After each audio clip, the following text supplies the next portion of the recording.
There are things that happen in 18 minutes. A pot of coffee goes from brewing to burnt.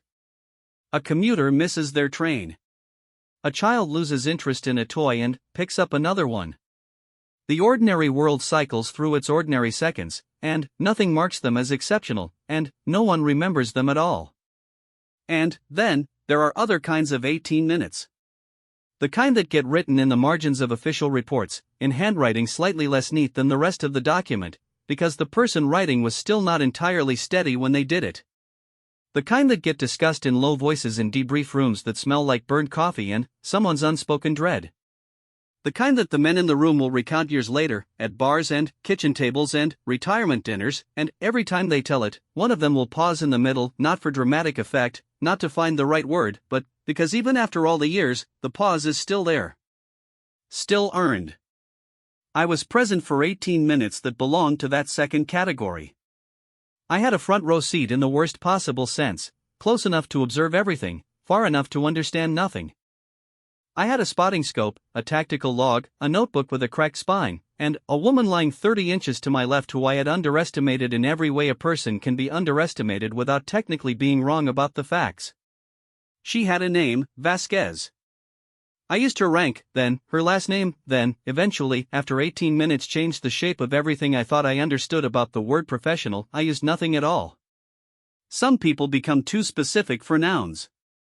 Here is what the official record shows: 10 confirmed targets neutralized, single operator, overwatch position, range approximately 1,400 meters, duration 18 minutes. Here is what the official record does not show: she cried once. Silently. Without moving. Without a single disruption to her breathing pattern or her trigger pull. 30 seconds before the first shot, she reached into the pocket over her left chest and took something out and held it for 4 seconds and put it back. She never asked me for a wind correction after the fourth shot. At the end of the 18th minute, when the valley below had gone quiet in the specific way that valleys go quiet when the thing that needed to happen has happened, she exhaled once. Long and controlled. And then, she said something to the dark. In Spanish. I wrote it down phonetically. I had it translated later by a woman at Langley who asked me where I'd heard it, and I told her it didn't matter. It mattered. This is the account I was asked not to submit. The one I submitted anyway, with certain sections redacted per standing protocol and certain other sections redacted because I wasn't ready to write them in the language of official records. The language of official records was not built for what I watched happen on that ridge. It was built for the 10 targets. It was not built for the one woman. Start there. Start with her. The rest follows. Part 1 begins at 0530 hours, a briefing room, a whiteboard, and a pot of coffee so bad it's almost a moral failing. It ends 30 seconds before the first shot. Pay attention to the 30 seconds. The briefing room smelled like burnt coffee and somebody's old decision catching up with them. I got there at 0530 because I always get there early. It's not discipline, it's a compulsion I've dressed in the language of discipline over the years because that's more acceptable than admitting I don't know what to do with my hands when I'm not doing something. I had my notebook. Green, government issue, cracked spine on the left side from a year of being jammed into a jacket pocket next to a radio that was slightly too big. I'd gone through 4 of them in 18 months and this was my 5th, and I already knew where it was going to crack because they all cracked the same way. The fluorescent light over the whiteboard buzzed. Not the steady hum of functional electronics, the interrogative buzz of a thing contemplating failure, asking itself whether today was the day. I noted the time. I noted the light. I don't know why I noted the light. It felt like something that should be on record. Chief Petty Officer Marcus Hale was already at the whiteboard when I arrived, drawing with the focused, proprietary authority of a man who has decided the outcome and is simply describing it to the room. He was mapping the compound from memory, 3-story limestone structure, 8 kilometers north of a village that appeared on no civilian map, lodged in a ridgeline fold that made aerial approach a calculated gamble and overland approach a longer calculated gamble. He drew the surrounding terrain with the casual accuracy of someone who'd visited the location many times in the way soldiers visit places before they go there, obsessively, in the dark, on screens, in the back of the mind at 3 in the morning. The whiteboard marker was blue. His lines were clean. "You're early," he said without turning around. "You're earlier," I said. "Different thing," he said. Which was true. He had a team in the building. I had a notebook and a compulsion. I sat down in the front left chair and opened to a fresh page and wrote the date, the time, the location code, and then Hale pre-briefing. Compound sketch in progress. 3-story. Ridge fold. Then, I sat and let the fluorescent light buzz and didn't touch the coffee. The rest of the team came in at 0545 in the collectively unhurried way of people who have been doing this long enough that haste is something that happens to other people. 7 SEALs. I knew 3 of them by name from previous operations, 2 more by face and reputation, and 2 not at all. They filled the room with the specific kind of presence that highly trained men in a confined space generate, not aggressive, not performative, just dense. Like the air had more content in it. Petty Officer First Class Danny Keyes took the seat to my right. 24 years old, from a town in Georgia called Tifton that he'd mentioned twice without prompting and never mentioned again, the kind of place that either made you leave hard or made you leave soft, and he had clearly left the first way. He had a pair of sunglasses on the table in front of him that he did not need in a windowless briefing room, and the arm of which he was already chewing by 0548, which told me his baseline anxiety was running high this morning, which told me something about what the mission parameters were that Hale hadn't put on the whiteboard yet. Senior Chief Petty Officer Dominic Torres sat 2 rows back and 1 seat left. Big, quiet, from somewhere near Fresno. He'd mentioned the Central Valley heat once as a complaint about any weather that wasn't that exact heat, in a tone that was complaint and also homesickness and also pride, all wearing the same coat.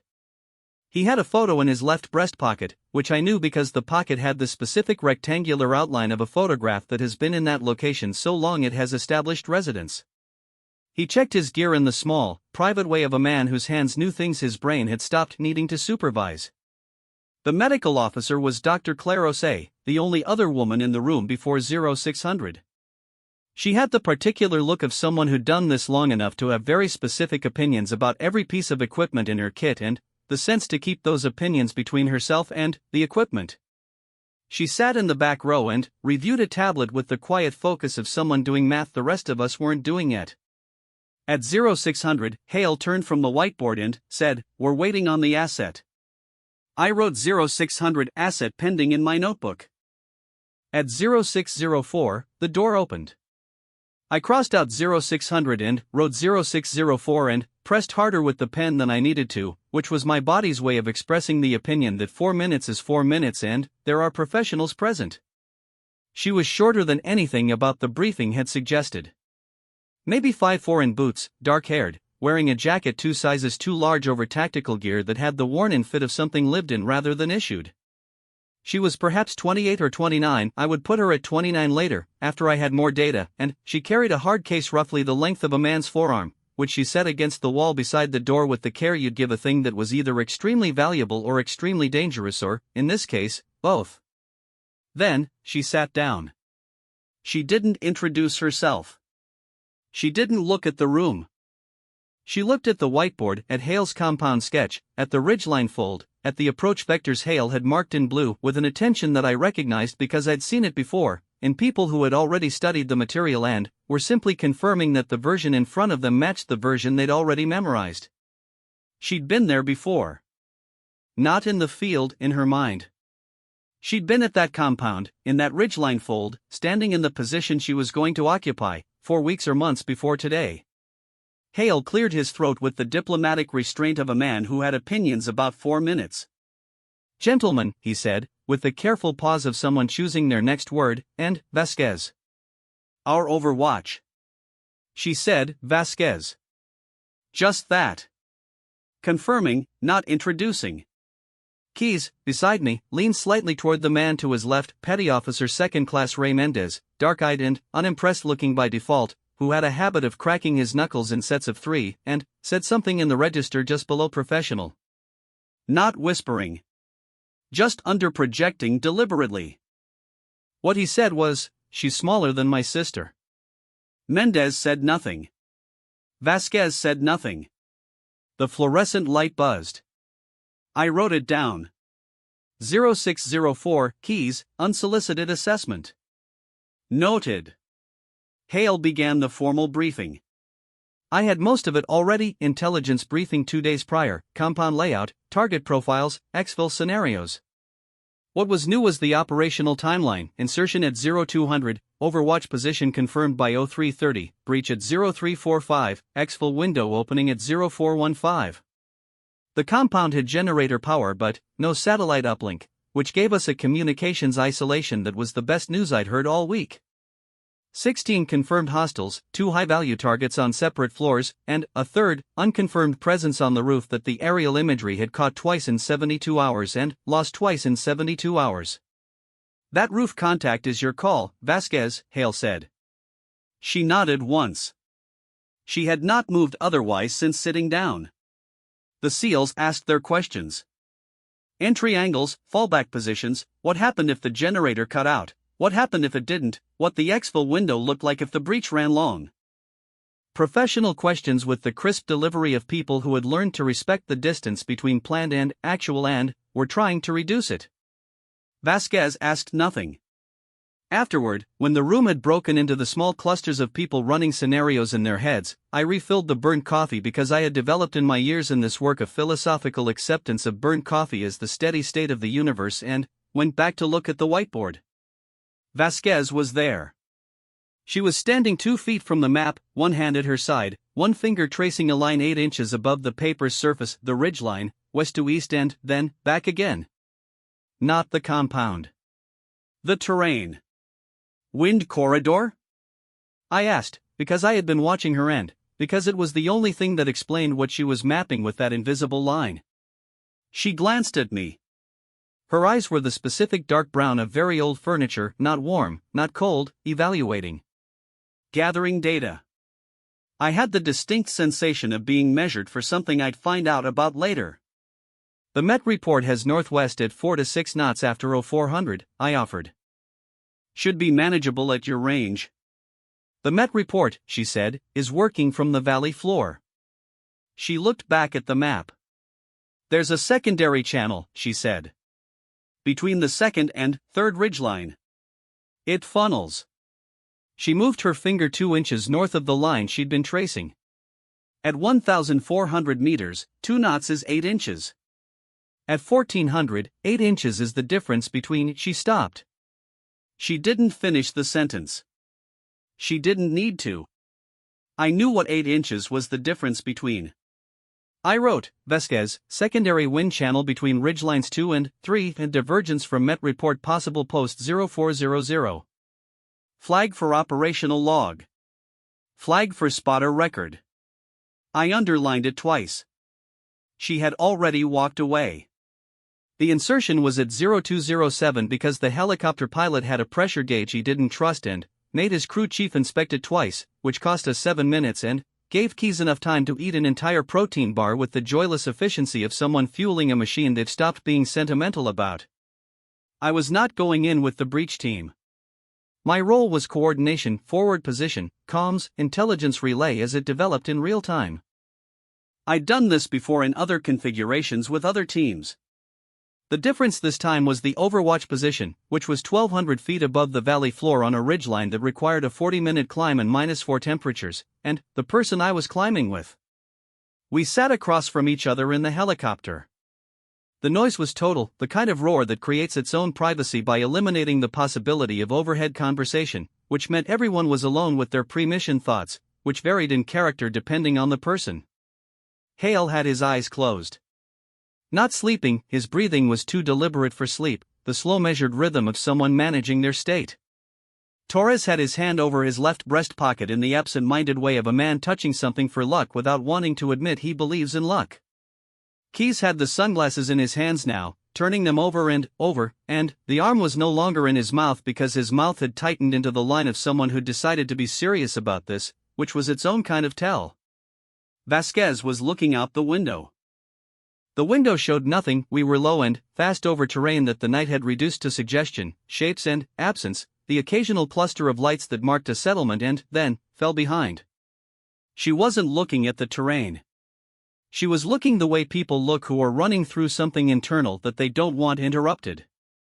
The hard case was between her feet. Her hands rested on top of it. I looked at her for 2 full minutes, which is a long time to look at someone who doesn't know you're doing it, and I thought about all the questions I had. I had the professional ones: confirmed range record, operational history, last evaluated score at the 1,000-meter standard. I had Langley's brief on her, which was 17 lines and 3 redacted sections, and told me she'd qualified as a Marine Scout sniper 4 years ago, was the second woman to complete the full course, had 3 confirmed deployments and 2 contractor rotations, and had requested Overwatch assignment on this specific operation. Requested. Not assigned. I had written requested in the notebook and underlined it and stared at it and hadn't understood it and still didn't. I had the personal questions that didn't belong in professional space. The ones that come from watching someone who has organized themselves around something the way a gravitational field organizes around a mass, everything pulled toward a center that I couldn't see. At 0219 we touched down on a goat path in the dark and the insertion team moved north and Vasquez and I moved west. The climb was 40 minutes for me and a demonstration of the gap between what I think my body is capable of and what it actually is. The terrain was limestone and loose aggregate, and the cold had made everything slightly treacherous in the specific way that cold makes things treacherous, not icy, just unreliable, the kind of ground that commits to nothing and reassesses with every step. I had the spotting scope pack and the comms rig, and I was doing the math on altitude gain every 15 minutes in the way that people do when they're trying to convince themselves the end is closer than it is. Vasquez moved differently than I expected. Not faster, exactly measured, is the word I kept arriving at. She chose each step with the low energy efficiency of someone who'd learned a long time ago that the way to go a long distance is to spend exactly what the distance costs and not a calorie more. She didn't look down often. Mostly she looked at the ridgeline ahead, picking the line through the terrain the way someone reads a road, not reacting to what's there, anticipating what's coming. She didn't talk. I didn't either, partly because the exertion made extended conversation an unappealing investment and partly because she had established a conversational atmosphere through no aggressive act, just through the specific quality of her silence that was not unfriendly but was also clearly not inviting. At one point, 30 minutes in, I slipped. Not badly, caught myself on one knee, the limestone scraping through my pants with the vindictive enthusiasm of all geology. I made a noise. Not a curse, just the involuntary percussion of a body expressing its opinion. She paused. Looked back. Confirmed I was upright. Looked forward again. Kept moving. I wrote nothing in the notebook about this. Some things don't benefit from documentation. At 0312, we reached the ridge. The valley opened below us in the way that valleys open when you've earned the view by climbing to it, not gradually, all at once, the full bowl of it, dark and cold and studded at its center with the compound's generator light. From this height it looked almost orderly. A cluster of buildings in a fold of mountains, orange-yellow lit, the geometry of walls and rooflines rendered small enough to appear manageable. I knew it wasn't manageable in that way. I knew what was in those walls. But the view had a distance to it that made a kind of peace feel briefly available, and I sat with that for exactly as long as it lasted. For on the roof, Vasquez said. I scanned with the spotting scope. I see 3. Southeast corner. Sitting against the parapet. I found it, a shape I dismissed as architecture, a low dark mass against the low dark wall, completely still in the way that only a human being who has learned to be still can be still. Not the stillness of an object. The stillness of a decision. Smart placement, I said. Annoying placement, she said. She was already opening the case. I watched her assemble the rifle. It was not a clinical process, it was also not ceremony, not theater. It was something between those two things, the careful, unhurried attention of someone handling something they'd handled many times, in many conditions, under many different versions of the weight that this night carried. Each component received a specific moment, not reverence, but acknowledgement. The barrel. The stock. The optics. The bipod unfolding with the small mechanical precision of something designed to be right the first time. When she was finished, she settled behind it and the rifle and the woman became a single geometric fact, and I had the thought, I wrote it down later, private log, not the official one, that I was watching someone become exactly the person they had trained themselves to be, and that this was both extraordinary and, in some way I couldn't yet name, quietly devastating. I lay down beside her with the spotting scope. 1,412 meters to the compound's main structure. I logged it. I logged the temperature, -4 and stable, and the wind at the ridge, which was currently negligible, and I noted the secondary channel she'd identified, the gap between ridgelines 2 and 3, and I flagged it in the log and flagged it in my mind and made a private promise to myself to call any shift the moment I felt it. Hale's voice in my earpiece, Overwatch confirmed. Breach in 8. Copy, I said. I looked over at Vasquez. She was motionless behind the scope, looking at the southeast corner. At the sitting man. At the annoying placement. Her breathing was an exercise in architecture, built, deliberate, load-bearing. The kind of breathing that takes years to construct and costs something every time you use it. We lay in the silence that is made of the absence of wind and the presence of cold and the knowledge of what the next 20 minutes contained. At 0341, I checked the secondary channel. Nothing yet. Wind at the valley floor, visible in the compound lights, running northwest to southeast at what I assessed as 3 to 4 knots. At the ridge, still. At 0343, Torres's voice came over comms, low, team in position. I looked down at the compound. The 4 roof figures were still moving in their slow orbits. 3 of them. The 4th, the southeast corner, the sitting man, the annoying placement, had not moved. At 0344, something moved in my peripheral vision. Vasquez's hand. Going to the pocket over her left chest. The careful, specific movement of someone going to a thing they've gone to before, muscle memory, not thought. She reached in. Took something out. I couldn't see what it was. She held it curled in her left hand, against the stock, not looking at it. She didn't look at it. She held it for 4 seconds. 4 seconds, in an operation with a 30-second breach window, is an enormous thing. Then, she put it back. Her hand returned to the rifle. Her breathing rebuilt itself. The 4 seconds dissolved into the cold. I wrote the time. I wrote, personal item, left chest pocket, 4 seconds. I stared at what I'd written and, then, I put a small star next to it, which is what I put in the log next to things I expect to understand later. I still had no idea what I was looking at. Hale, breach in 30. The valley below. The lights. The 4 figures. Vasquez exhaled once, slowly, and, at the end of the exhale, in the space where the next breath should have been, she said something. Quiet enough that I felt it rather than heard it. Spanish, 6 or 7 words, run together with the cadence of a phrase spoken many times in private. Not to me. Not to Hale or Torres or the dark or the compound or the man in the southeast corner who was about to become the first of 10. To the thing in her pocket. To the thing she'd held for 4 seconds and put back. To someone. I didn't ask. I didn't have the Spanish for it anyway, and even if I had, the space between us on that ridge, 2 people lying flat in the cold, 30 inches apart, waiting for the 30 seconds to expire, was not a space designed for asking. The 30 seconds expired. And the 18 minutes began. What I remember about the first minute is the sound. Not the shot. I was close enough that the shot was more concussive pressure than sound, the rifle's report absorbed by the cold and the distance and the suppressor's partial work. Not the sound of the shot. The sound of the sitting man, in the southeast corner, who stopped being a sitting man. 1 second. Between Hale saying breach and the first trigger pull, I counted, by reflex, by habit, because I count things, 1 second. She'd already had him before the breach team touched the sitting man was the easiest of the 10.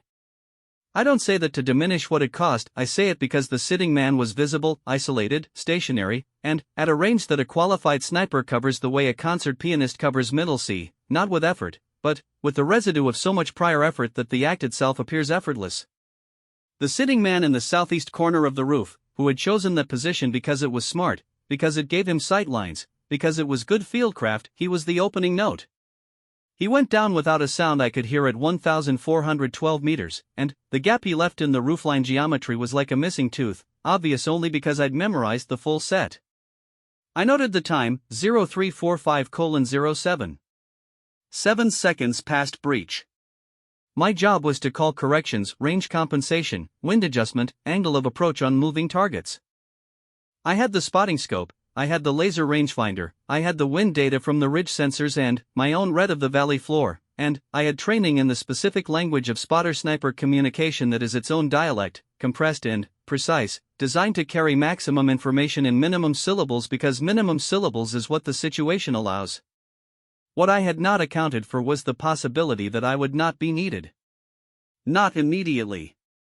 I understood she didn't need me for the first one. She'd mapped that shot in her mind before we'd left the building, probably before the briefing, possibly before the assignment formally landed. I understood Target 2 as well, which came 8 seconds after Target 1, on the north face of the roof, a figure who had begun moving at the non-sound, of the first shot and had made it 4 steps toward the southeast corner before Vasquez resolved the movement with the same unhurried precision she'd applied to the stationary target. I called the wind at 0345:15. Shift coming, northwest, check your, she'd already fired. The third target was the one that should have required correction.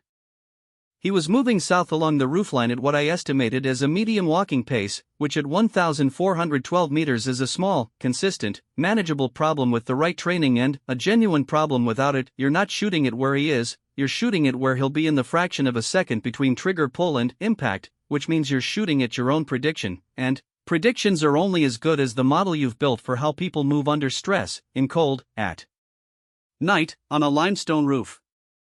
I had my mouth open to call the lead. She fired before I finished drawing breath. He went down. I closed my mouth. I looked through the spotting scope at the roofline, now 3 down, 1 visible moving east, 2 more partially obscured by the roof structure, and I processed what I'd watched and I had the specific, particular sensation of being an expert in a room where someone better has just arrived and hasn't announced themselves. She had not needed that correction. She had not needed any of the 3 corrections I'd prepared. I wrote 0345:41. 3 targets. No spotter corrections requested or required. Note, spotter role currently theoretical. Then, I underlined theoretical and stared at it. Below us, the compound had entered the state that well-coordinated breach operations briefly create a kind of controlled violence that from 1,412 meters looks almost choreographed, the breach team moving through the ground floor in the sequence of people who have done this in their minds enough times that the building is not a surprise, it is a confirmation. Hale's voice came through the calms in clipped intervals. 1 down, main entry. Moving to stairs. Torres, clear. A pause, then, something I didn't catch because the 4th shot happened and the physics of suppressed rifle fire at close range briefly interrupted my auditory processing. Wind shifting, I said. I know, she said. First words since the Spanish. Her voice was the same as it was in the briefing room, level, uninflected, carrying only the information it intended to carry. Not cold. Not warm. Specific. I felt the shift in the wind on my left cheek, exactly what she'd told me in the briefing room, the secondary channel between ridgelines 2 and 3, arriving as predicted, 2 to 3 knots northwest, enough to push a shot 8 to 10 inches at this range if you hadn't already compensated in your head. She'd already compensated in her head. Target 4 had been in partial cover, behind the rooftop mechanical housing, the generator ventilation stack, the kind of obstacle that gives a ground floor defender confidence and a well-positioned overwatch operator a geometry problem and a patience problem simultaneously. The patience problem is waiting for the right moment of exposure. The geometry problem is solving the angle that exists through the partial cover, the sliver of available target, the window that opens for perhaps a second and a half on every second orbit of the defender's position. I had been timing the orbits. I had been doing the math. I had been preparing to say, second orbit, left shoulder, 93% exposure at 11 o'clock, lead, shot. Target 4 was down. I stared at the ventilation stack.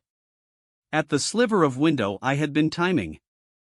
At the angle she had solved without asking me what angle I'd found. She had found it earlier than I had. I wrote 0346:58. Target 4. Partial cover. Spotter lead not provided. Operator solution preceded spotter solution. Operational note: elevate assessment of asset capability. Previous assessment: inadequate. I underlined inadequate twice, which was me being honest with myself on the record in a way I usually reserve for private log, but this felt like a thing that needed to be on the record. The 5th through 7th targets exist in my memory as a sequence that my brain has trouble treating as individual events, because they happened in a duration 40 seconds, total, targets 5 through 7, that the word duration does not really accommodate. 40 seconds is a television commercial. 40 seconds is the time it takes to make a decision about whether to take an umbrella. It is not the space in which 3 problems of this specific nature typically resolve themselves. Target 5 was on the north slope approach, not the roof, the outside of the compound wall on the north face, a guard position that the aerial imagery had shown as intermittently occupied and that on this night was fully occupied by a man who had heard something, or felt something, or been alerted by radio. The comms had gone interesting below. Hale was reporting contact on the 2nd floor and was moving east along the outer wall toward the main gate. At 0347:12, he stopped moving east. Target 6 was the gate guard. I'd identified him at the start as the lowest complexity target, stationary, visible, essentially an Overwatch gift. He'd been standing at the gate since we'd arrived on the ridge. What he was doing at 0347:21 was reacting to Target 5's abrupt departure from verticality, which is the kind of event that changes a gateguard's entire professional calculus in real time and makes him a moving target, and moving targets are different animals. He made it 6 steps from the gate. Target 7 was in the compound courtyard, which I had not anticipated. The briefing had put 7 personnel in the building, 4 on the roof, 2 on external positions. 7 in the courtyard was either a revision of the headcount or a man who'd come from inside for reasons that the chaos of the last 40 seconds provided several compelling ones. He was running. Running hard, south toward the inner wall, the kind of running that has made a decision about where safety might be and is fully committed. She shot him at the peak of a stride, which meant she'd predicted the stride, which meant she'd predicted the panic pattern, the direction, the acceleration. She'd been watching him since he appeared in the courtyard and she'd solved the trajectory before he decided on it. I know this because at 0347:29 I had raised my hand to call a correction and then held it there, suspended, 3 inches above the ground, while I watched the shot connect, and then I put my hand down. I stopped trying to provide corrections after Target 7. I will say that again, I stopped trying. I had trained for this. I had years of field log entries proving I was competent at this. I had, 6 months prior, been assessed as exceptional above peer standard in a spotter evaluation that I had been genuinely proud of. I stopped trying because she was working faster and, more accurately without my corrections than she could have worked with them, because any correction I called would have arrived after she'd already solved the problem, because the gap between what I was able to offer and what she had already built inside herself was the gap between a person describing a language and a person thinking in it. I became a witness. I wrote 0347:51, spotter function discontinued. Operator autonomous. No corrective input provided or appropriate. Log note: this is not a failure of spotter protocol. This is something else. Assess later. Then, I put the pen down. The 8th target took 4 seconds longer than the others.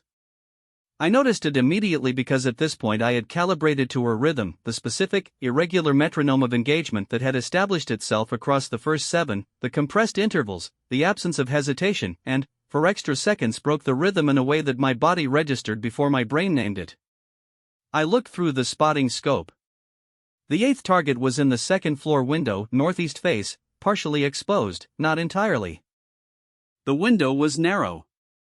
Narrow windows at 1,412 meters are solvable, but they are problems of geometry and patience simultaneously, and the patience part requires holding everything still, breathing, pulse, the microtremors that the cold intensifies for a specific set of seconds that feel much longer than the measurement. She was holding. I watched through the scope without touching the spotting controls. Holding with her. The window. The figure. The partial exposure. And then, I noticed something that I wrote down in the private log and not the official one, at 0348:33, which is approximately 4 seconds into the hold. She was crying. Not the way crying looks in normal life. Not the shaking shoulders or the audible break or the face changing its shape around the feeling. None of that. She was crying the way water runs in a pipe that has a crack in it, silently, from a specific point of failure, contained everywhere except where containment had finally proven impossible. Her cheeks were wet. Her breathing had not changed. Her position had not shifted. The rifle was absolutely still. She was crying and she was holding, and the two things were occurring with the same body simultaneously, and the body gave nothing to one at the expense of the other. I did not look away. I did not speak. I thought of the pocket. The 4 seconds. The Spanish. I thought, she is here on purpose. This specific operation, this specific compound, this specific set of people. She requested this assignment. I thought of the word requested that I had underlined in my notebook 2 days ago and not understood, and was beginning, in the slow and awful way of comprehension that arrives too late to do anything about, to understand. The window shifted. The figure moved, left shoulder, 3/4 exposure, 1.5 seconds of clean approach angle. She fired. Target 8. The tears continued. The breathing continued. Her hand moved to reset for the next engagement. I wrote nothing. I had the pen in my hand and I held it over the open page and I did not write anything. Hale's voice in the comms, 2nd floor clear. Moving to 3rd. Have a problem. A pause. 2 tangos, 3rd floor, room 2. Thermal shows they're mobile. Romar. I processed this. 3rd floor roarers created a specific kind of problem for a breach team at the end of a stairwell. The kind of problem that the plan had not included. The kind of problem for which Overwatch, specifically, Overwatch capable of engaging 3rd floor targets through window geometry from an elevated exterior position, was theoretically an option. Theoretically. At 1,412 meters through a 3rd floor window at an angle that required shooting slightly upward, which changed the drop calculation, the wind drift calculation, the available window dimension from the spotting position. Vasquez, I said. Not a question. Just her name. She was already looking at the 3rd floor. Northeast window, I could see a figure moving behind it. Interior lit, generator still running below, the silhouette intermittent. I need a moment, she said. The first 5 words she'd spoken in 7 minutes. I gave her the moment. Hale was still in my ear, breach team holding at stairwell. Window on movement, 15 seconds. Overwatch is on it, I said to Hale, with a certainty I did not technically have and did not question having. Copy. Vasquez's left hand went to the pocket again. This time I watched without looking away, and this time her hand came out and she turned what she was holding slightly, just the angle, just enough, and I caught the edge of it in the scope. The edge of a photograph. Small, standard, the kind of photograph that exists in a left breast pocket because it has been there a long time and never had reason to go anywhere else. She looked at it. Not 4 seconds this time. 7. Then, she put it back. Her hand returned to the rifle. Her breathing built itself back to the load-bearing architecture, and the tears were still there, still running, still silent, and she settled behind the scope with the specific quality of someone who has accepted every element of the situation they are in. Ready, she said.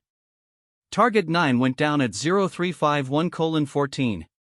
Target 10 followed at 0352:03. A different window, 1 room south, which meant she had tracked the second figure's movement through the interior wall, calculated the intercept point, and adjusted 44 degrees of horizontal angle between shots in under 50 seconds. At 0352:04, the compound was quiet. Hale's voice, 3rd floor clear. Confirm Overwatch. Confirmed, I said. Overwatch clear. 10 down. A pause. 10. Hale said. 10, I said. Another pause, longer. In it I could hear the specific cognitive recalculation of a man revising a number he'd fixed in his head. 4 on the roof, 2 external, 4 inside. He'd been tracking inside. He'd lost track of the outside count. Copy, he said. And, then, after a beat, good work, Overwatch. I looked at Vasquez. She had not moved from her position. The rifle was still pointed at the compound. Her cheeks were wet and the cold was drying them at the same rate, and the valley below was full of the silence that arrives after the thing that needed to happen has happened, the silence that is different from the silence that preceded it, heavier, warmer in some specific way that has nothing to do with temperature. Then, she exhaled. Long, controlled, all the way down to the bottom of it. And, then, she said something to the dark. Quietly. In Spanish. The same 6 or 7 words, or different words with the same cadence, I couldn't be certain. I was close enough this time to catch pieces of it. Yellow Heis, I got that much, and a name at the end that I almost got, that came and went in the cold before I could hold it. Yellow Heis. I didn't have the Spanish. I wrote it phonetically in the private log and made a star next to it and filed it in the category of things I intended to understand. She lay there for another minute. Still. Not resting, she was already resting, in her way, in the discipline of her stillness. Something else. Staying present in the place she'd come to. Staying in the 18 minutes for the last seconds of them. Then, she began to break down the rifle. Each component handled with the same attention she'd used assembling it, the same acknowledgement, the conversation in reverse. I watched it and found it difficult to look at directly, the way some things are difficult to look at directly, not for their darkness but for the weight they carry that you haven't been told about yet. I looked down at my notebook. The page was almost full. 10 entries, each with a time. Each with a notation about whether I'd called a correction. The notations began spotter correction called and applied for the first 2, which was aspirational, and then became correction prepared, not needed, and then spotter function discontinued, and then nothing, just the time and the target number, because there was nothing else to say about what I was witnessing that belonged in the operational language I'd been trained to use. At the bottom of the page, in handwriting that was less steady than the rest, Yellow Heis. And a star. I looked up at the valley. The compound was quiet. The breach team was moving through the upper floors in the methodical way of people completing what they started. The 4 figures who had been on the roof were no longer on the roof. Vasquez had the rifle packed and the case closed. She was sitting back on her heels, looking at the valley, and her face had the quality of someone looking at a thing that is simultaneously finished and not finished, the way some things are. I had so many questions that they canceled each other out. I wrote the final time, 0352:03. End of engagement. And, then, below it, fighting the language I usually use, 10 targets. 18 minutes. No spotter corrections after target 3. 1 operator. I should have left it there. I wrote one more line. Not for the official log. For the private one. She was crying for the entire duration. She never once missed. We lay on the ridge for 40 minutes after, waiting for the exfil signal, and, in those 40 minutes Vasquez said nothing and I said nothing, and the wind picked up from the northwest through the secondary channel exactly as she'd predicted, and I watched it move through the valley below, visible in the compound lights, bending the smoke from where the generator had finally cut out, carrying the cold higher than it had been. I thought about 8 inches. At 1,400 meters, a 2-knot wind shift is 8 inches. She had known the channel was there. She had identified it before the briefing, before the climb, possibly before the mission files reached her desk. She had built it into her solutions for every single shot without telling me she was doing it, because telling me was not something the situation had required. I had been sitting beside her for 18 minutes thinking I was contributing to what was happening. I had been a witness. A warm body. A man with a notebook and a pen and a spotting scope and the firm professional conviction of someone who does not yet know what they are watching. I looked at the compound in the valley. Small from here. Almost architectural again, the way it had been when we'd first arrived at the ridge, and the distance had offered that brief, dishonest peace. "Vasquez," I said. She looked at me. "The wind channel," I said. "You compensated from shot 1. She looked back at the valley. "Yes." "Without telling me." "You didn't need to know," she said. "It was already in the solution." I sat with that for a moment. "The 4th shot," I said. "The partial cover behind the ventilation stack."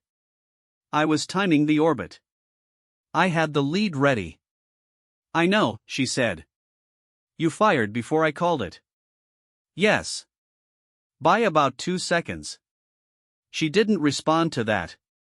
2 seconds was not a disputed fact, it was just a number she was letting stand. I looked at my notebook. I looked at all the prepared corrections I'd never delivered, the spotter language I'd loaded and carried and brought home and used. "I was told," I said carefully, "that Overwatch would require active spotter support. That at this range, in these conditions, a single operator would need." "I know what you were told," she said. Not unkindly. Not dismissively. Just accurate. She knew what I'd been told. She'd read the same operation file. She'd known, coming into this, what my expectations were, and she had not corrected them in the briefing room because correcting them in the briefing room would have required a conversation about things she was not interested in having a conversation about. She had simply come to the ridge and done the work. And I had watched. At 0433, the exfil signal came through. "Hail, voice steady," the particular steadiness of someone running on successful adrenaline, targets confirmed. Exfil in 12. Overwatch to pick up echo. I acknowledged. I began packing the comms rig. Vasquez stood. She picked up the hard case. She looked at the valley one more time, the compound, the lights, the smoke, and I watched her look at it, and I thought about the photograph and the pocket and the Spanish and the tears that had run down her face while she'd held the rifle without moving, and I thought about the word requested, and I thought, she came here because someone brought her here. Not the mission. Not the operation file. Something brought her here before any of those things existed. I didn't ask. I picked up my notebook and my spotting scope and my comms rig, and I followed her down the ridge, back through the limestone and the loose aggregate and the cold, and my legs ached the same way on the way down as they had on the way up, and I slipped on the same stretch of unstable ground, and this time I caught myself without noise, without drama, without any expression of opinion. Some falls you just take quietly. The debrief was at 1100 and it lasted 3 hours. I know because I have the full transcript in a drawer in my office in a manila folder under a book I never finished reading, and I know because I sat in that room for 3 hours and watched a sequence of professional men process an event they didn't have the right category for and file it anyway in the wrong one, the way institutions always do, not out of malice, out of the institutional need to make the unusual fit the existing architecture, to find the box that is closest in shape even when the shape isn't right. The category they used was exceptional performance under operational conditions. The box they filed it in was labeled Asset Evaluation Contractor, Temporary Status. I said nothing. I wrote down the box label in my notebook. I stared at it. Outside the debrief window, the base was doing its usual thing: vehicles moving, personnel moving, the ordinary circulation of a facility that processes extraordinary events by moving on to the next one. The fluorescent light in the debrief room did not buzz.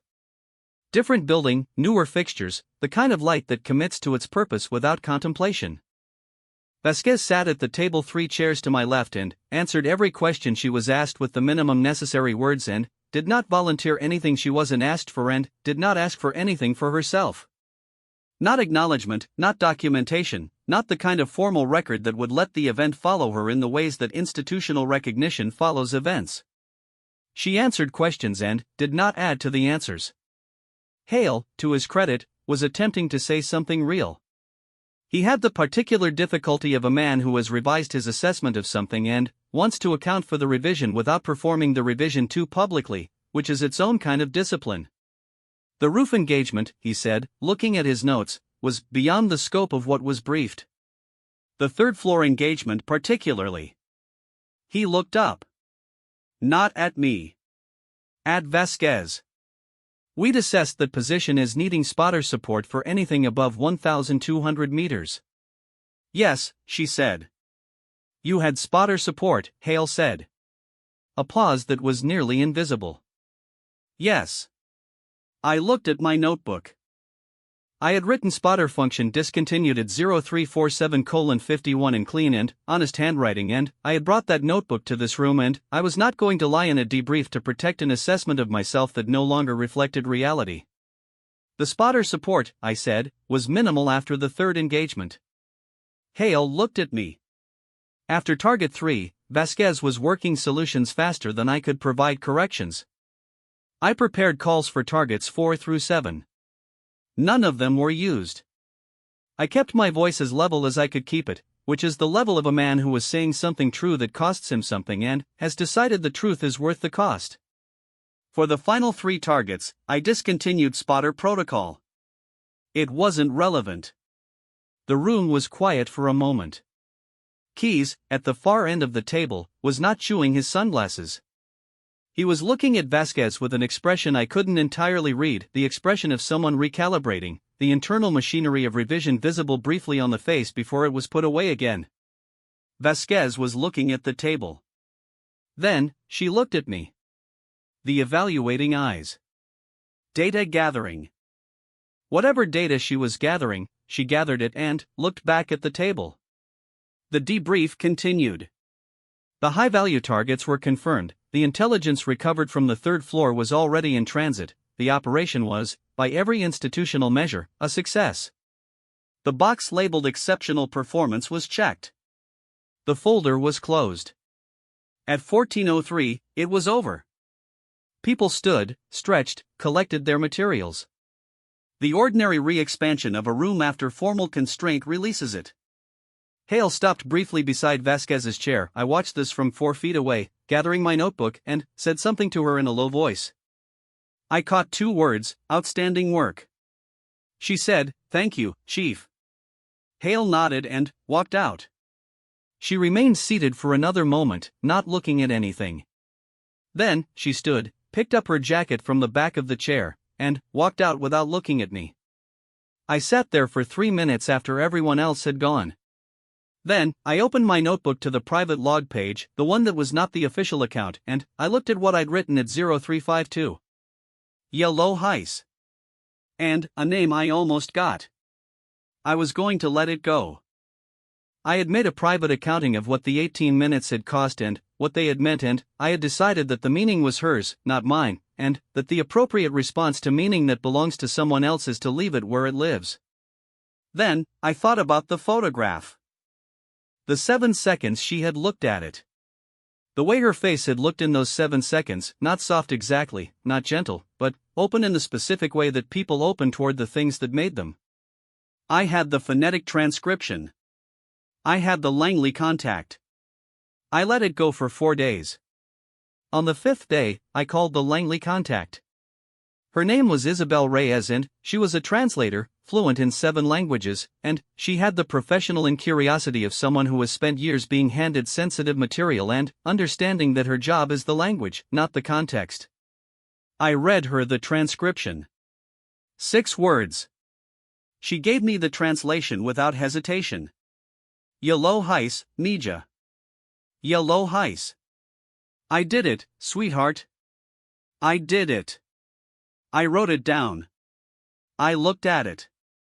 I looked at the star I'd put next to the phonetic version and I thought about the photograph and the pocket and the 4 seconds on the way up and the 7 seconds on the way down, and I thought about the word Mija, which is what a mother says to a daughter, which is what an older sister says to a younger one, which is what someone says to a person who is loved and small in the most specific and personal sense. I thought about what it meant to say I did it to a photograph. I called the Langley contact back. I asked if she had access to USMC service records. She did not. I had a different contact for that. Here is what I found, in the order I found it, over 2 weeks of calls and file requests and the particular patience that comes from needing to know something badly enough to do the slow work of finding it. Staff Sergeant Lucia Vasquez, United States Marine Corps, Scout Sniper Battalion, 1st Battalion 5th Marines. Killed in action 26 months prior. Confirmed date, confirmed circumstances, unredacted upon request by surviving family member, the family member request filed by A.M. Vasquez, relation listed as sister. The circumstances, a building extraction in a mountainous region, different mountain range, different compound, same geometry of the situation. Ground team compromised on exit, 3 personnel, taking fire from a fortified position on a ridge northwest of the exfil point. An overwatch element had been assigned. The overwatch element, upon reaching the ridge and acquiring the fortified position, had assessed the shot as beyond their capability at the given range and conditions and had requested reassignment of the engagement. The request had taken 11 minutes to process. In those 11 minutes, the fortified position on the ridge had done what a fortified position with an uncontested sightline does. Lucia Vasquez was 23 years old. She had been in the Marine Corps for 14 months. She had completed 2 deployments and had been, according to the performance evaluations I was not technically supposed to be reading, exceptional in every category her evaluators had been asked to score, with the specific exception of seniority, which she was in the process of earning. She had been at the foot of the hill when the shot that wasn't taken failed to happen. I sat at my desk for a long time after I read this. I looked at my notebook. At the private log. At Yellow Heis, Nija and the star. I thought about the compound. The 16 confirmed hostiles, the 10 that Vasquez had engaged from the ridge, the specific subset of those 10 that had been external or roof level. I thought about Hale's breach team moving through the building below while Vasquez cleared the outer approaches, the specific configuration of what she had done. She had been the overwatch that held the line so that the people below could come home. She had been the shot that didn't fail to happen. She did it in her sister's name. In her sister's direction. To her sister's photograph, 7 seconds worth of looking, and then she put it away and did the work. Yellow Heis. I did it. I put my pen down. I didn't write anything in the notebook for a long time. When I did write something, it was in the private log, and it was, I understand now. And then, below that, I don't know what to do with that. I still don't. I saw Vasquez one more time, 2 months later. It was not an assignment. It was not a formal meeting.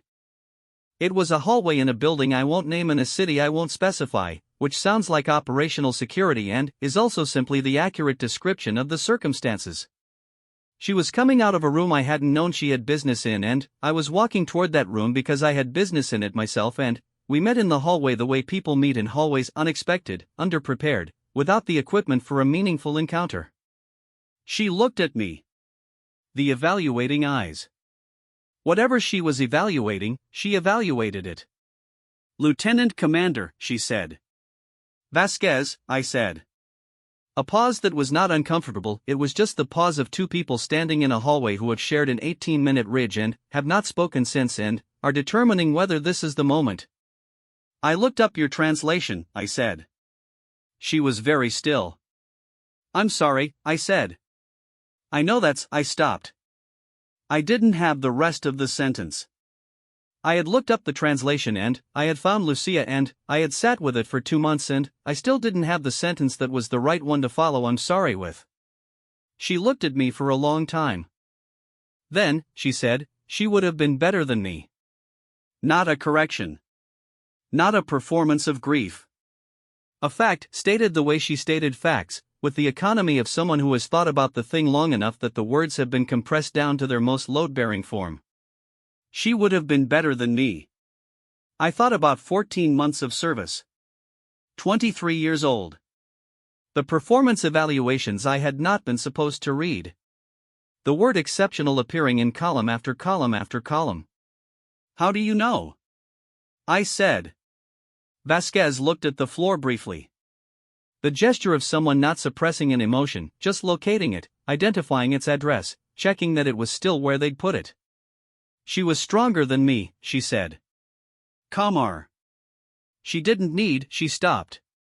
Started again. She would have taken the shot. The sentence sat in the hallway between us. I thought about the 11 minutes. The request for reassignment. The 11 minutes while the fortified position on the ridge did what a fortified position with an uncontested sightline does. I thought about the Overwatch operator who had looked at that shot and decided it was beyond their capability. I thought about a ridge at -4°C and a wind channel between two ridgelines and 8 inches and a woman crying without moving while she solved problems faster than I could name them. "You took every shot," I said. She looked at me. The old wood eyes. "Yes," she said.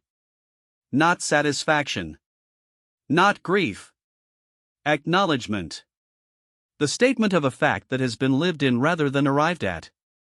A person passed through the hallway between us, someone from another office, carrying a folder, not registered by either of us except as a brief interruption of the space. Then, they were gone and the hallway was ours again and the silence had a different texture. "The Spanish," I said. "At the beginning. Before the first shot." She waited. Was that for her, too? The longest pause she'd given me. Long enough that I thought she wasn't going to answer. Long enough that I had filed the question under the category of questions that ask for more than they're owed.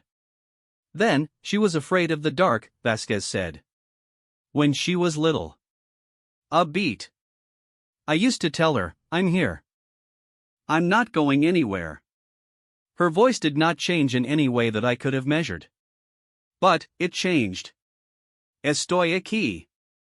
No me voy a ningún lado. She was here. She was not going anywhere. I looked at the floor. I thought about the ridge. The dark before the breach. The cold and the valley below and the first shot and the 9 that followed it. I thought about Vasquez lying flat in the position at the beginning of every Overwatch assignment in every operation she had taken since the mountain where her sister died, and saying to the dark, "I'm here. I'm not going anywhere." And, meaning, unlike the other one. Unlike the one who said the shot was too hard. I'm the one who stays. I thought about what it takes to become that. What it costs. What it earns. What it absolutely does not replace. "Vasquez," I said. She looked at me. I had about 40 things I wanted to say, which is the same as having nothing to say, and I understood this, and I stood in the hallway with all of them and found the one that was smallest and most honest. She would have been proud of you. The evaluating eyes. The long data-gathering pause. And then, something moved in her face, not breaking, not collapsing, nothing so dramatic or so describable. Just a small, private shift. The kind that happens in the places on a face that aren't watching themselves. Around the eyes. In the line of the jaw, momentarily. A second. Less. "Yes," she said. "I know." She walked past me and down the hallway and turned a corner and was gone. I stood in the hallway for a while after.